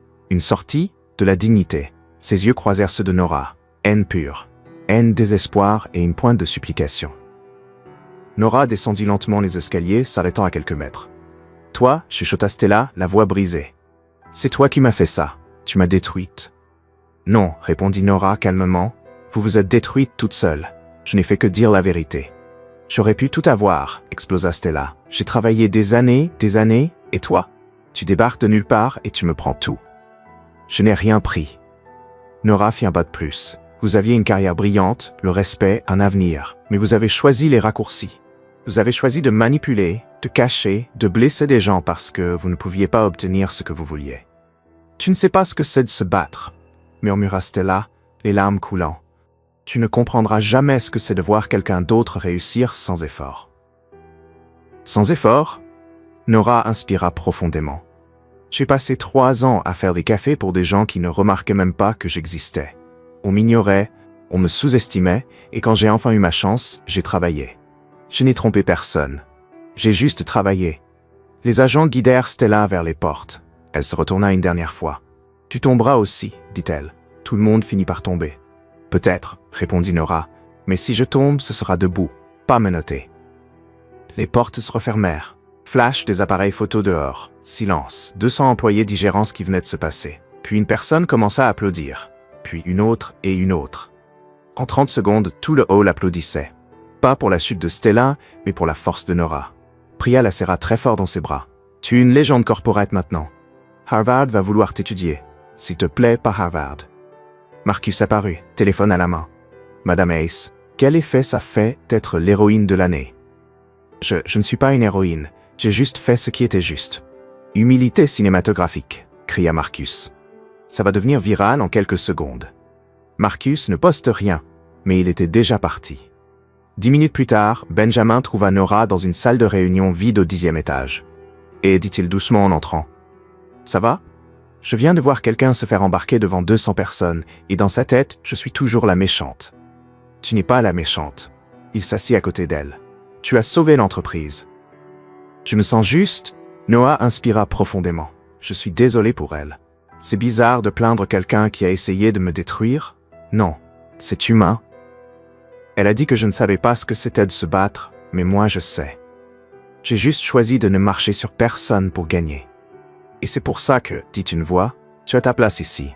Richard se tenait dans l'encadrement de la porte, costume impeccable, mais un regard différent, presque doux. Nora, dit-il, tu aurais pu être cruelle. Tu as choisi la dignité. Ça, c'est du leadership. Nora cligna des yeux. Merci, je crois. Richard regarda Benjamin, lundi 9h. Tu reprends en tant que PDG, mais à une condition. Laquelle? Nora reste vice-présidente, avec plus de pouvoir et le triple du salaire. Papa, tire-t-il en même temps. Non négociable. Elle a sauvé l'entreprise. Elle le mérite. Il marcha jusqu'à la porte. Nora, bienvenue officiellement dans la famille Ace. Il partit. Nora regarda Benjamin essoufflé.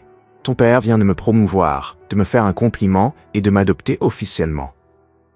On dirait bien. Je rêve? Non. Il rit, l'attirant contre lui. Tu as même réussi à faire craquer Richard Ace. Ils rirent tous les deux. Pour la première fois depuis des mois, elle se sentait vraiment à sa place. Pas par chance, pas par mariage, mais parce qu'elle s'était battue, elle avait travaillé et elle était restée fidèle à elle-même. Ce soir-là sur le balcon. Et bébé, chuchota-t-elle, main sur le ventre. Aujourd'hui, ta maman a participé à mettre fin à un désastre corporate. Un peu intense, mais juste. Et ton papy m'a officiellement accepté, ce qui est bizarre mais plutôt mignon. Et ton papa reprend le poste de PDG, donc je crois que le monde va mieux. Benjamin sortit avec un chocolat chaud. Tu reparles au bébé? C'est thérapeutique. Et il ne m'interrompt pas. Pour l'instant. Ils rirent tous les deux. Manhattan scintillait en contrebas. Et à quelques rues de là, Margaret regardait par sa fenêtre en tapant un message. Mission accomplie. Maintenant la partie amusante. Apprendre à Richard à être un grand-père fonctionnel. Que Dieu nous aide. Le bébé arriva 3 semaines en avance, à 4h du matin un mardi, quand Nora réveilla Benjamin avec un hurlement. J'ai perdu les os. Les os. Ça a pété comme un ballon d'eau super malvenu. Benjamin tomba littéralement du lit, emmêlé dans les draps. Quoi? Où? Comment? Hôpital. Tout de suite. Le bébé arrive et je ne suis pas prête. Le sac est dans la buanderie. Pourquoi le sac est dans la buanderie? Tu l'as lavé hier, parce que tu disais qu'il était taché. Tache imaginaire. J'étais en crise d'organisation liée à la grossesse. Ils arrivèrent à l'hôpital avec Benjamin, qui conduisait comme dans une course d'urgence, et Nora qui faisait des exercices de respiration qui ressemblaient plus à des protestations théâtrales. Ok, répétait-elle. Inspire la paix, expire la tension, inspire la contraction, expire l'envie de protester contre mon propre utérus.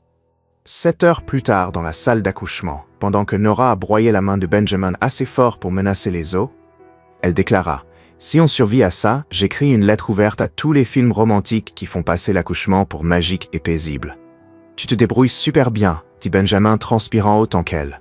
« Tu n'aides pas. » Et puis à 11h43, un cri remplit la pièce. Petit, furieux, parfait. « C'est une fille !» annonça le médecin en posant le bébé sur la poitrine de Nora.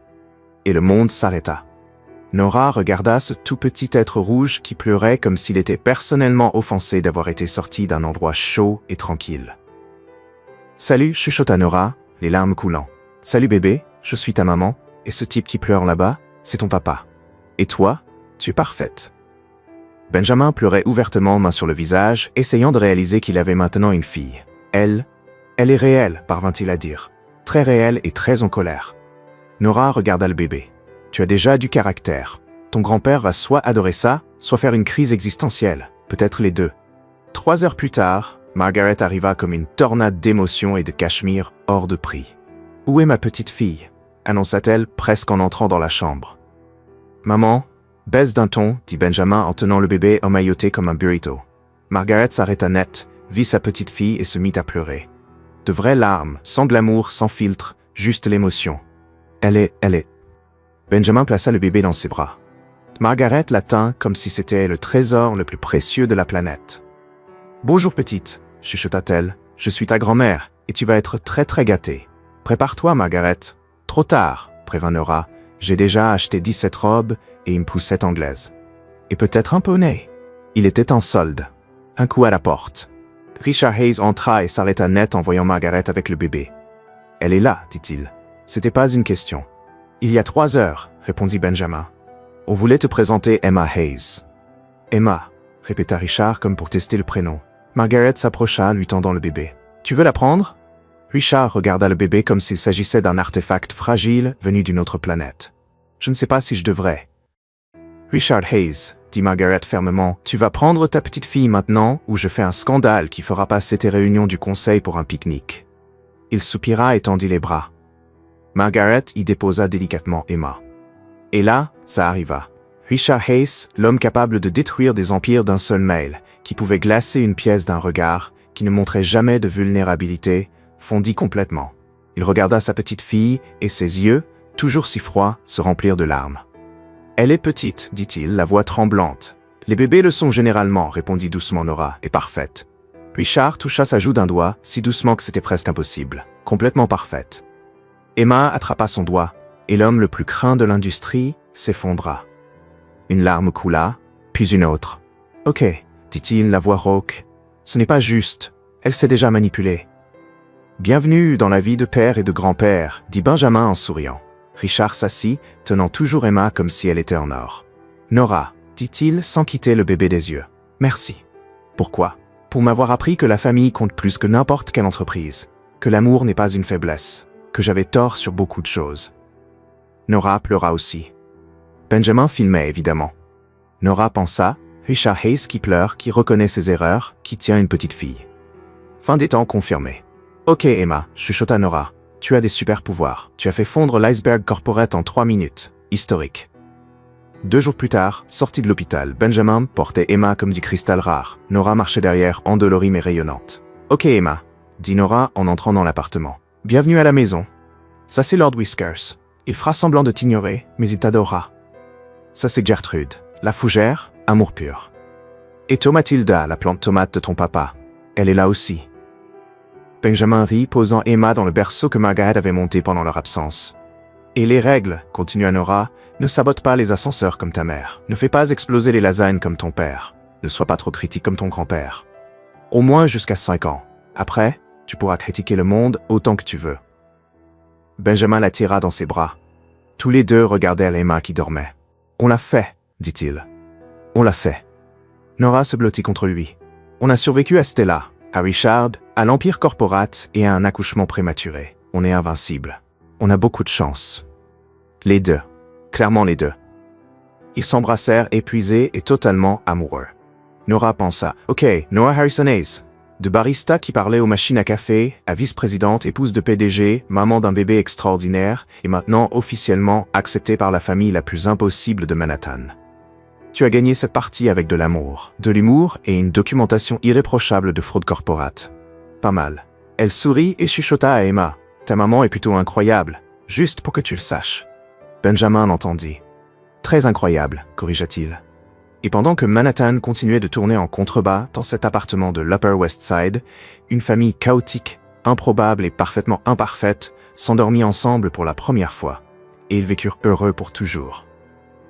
Ou jusqu'à la prochaine crise corporate. Mais ça, ce sera pour plus tard. Et ainsi, sur ce balcon illuminé par la ville qui ne dort jamais, Nora, Benjamin et la petite Emma commencèrent le chapitre le plus précieux de leur vie. Pas parfait, pas facile, mais vrai. Plein d'amour, de découvertes et d'un avenir qui brillait aussi fort que le ciel de Manhattan après l'orage. Ils avaient appris que le pouvoir, ce n'est pas tout contrôler, mais choisir qui marche à tes côtés. Que gagner, c'est pas battre les autres, mais grandir ensemble. Et que la famille, la vraie, c'est celle qui reste quand tout tremble. Alors dites-moi, qu'avez-vous pensé du voyage de Nora, Benjamin et de la petite Emma? Partagez vos impressions en commentaire, j'ai hâte de vous lire. Sur une échelle de 0 à 10, quelle note donneriez-vous à cette histoire? Vos retours comptent énormément et nous aident à continuer à créer des histoires qui touchent le cœur et vous font croire à nouveau en l'amour. Et n'oubliez pas de vous abonner à la chaîne et d'activer la cloche pour recevoir plus d'histoires émouvantes comme celle-ci. Il y a encore beaucoup de romances, de rebondissements et de fins qui réchauffent le cœur qui vous attendent. Merci de l'avoir regardé. À la prochaine.